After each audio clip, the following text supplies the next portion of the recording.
it sounds like a nightmare. Everyone expects a fairy tale, but it's not happening. So where do we go? Yeah, where do we go from here? So, yeah, it's interesting you say that, because actually the first thing you've got to do is let go of the fairy tale, Yeah. and realize that relationships weren't originally meant to be this idea of, riding into the sunset, into happiness, joy and happiness forever after.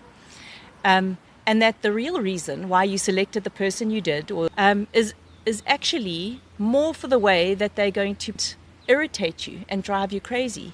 Because in doing that, actually what they're doing is they're revealing to you the next step that you need to take on your journey into your own emancipation in this world.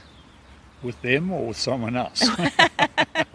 Well, preferably with them, because if you jump to someone else, then you're chasing after their eternally ever after, happiness ever after. Yeah. Whereas if you stay with that person and work through these things, what you'll find at the bottom is pure gold, because they will lead you to the next step in your personal growth to discover true emancipation. But it almost sounds like there's a conflict. There's a conflict that you're building into it rather than solving it in a way. Yes, it does sound like that. And the reason is because we make it a conflict. Yeah. And the reason for that is that we're asking the wrong questions.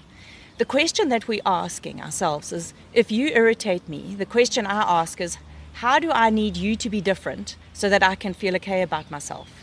Okay, so if your spouse does something like refuses to speak with a certain tone of voice in a certain situation, and you think that is your job to change her tone of voice so that you can feel better about yourself, I've got news for you about how that's going to go. So actually what we need to do is ask a different question. And the question is rather, wow, when you speak to me in that tone of voice, it really makes me feel maybe angry or upset. Or put down or whatever. Yeah, it might be. it makes me feel inferior, or like you don't respect me. Whatever it is, whatever I think you're making me feel, that is exactly the next step that I need to take. And the question rather is, I wonder where that comes from. Yeah. And now, if both of you know these skills, you can both explore that.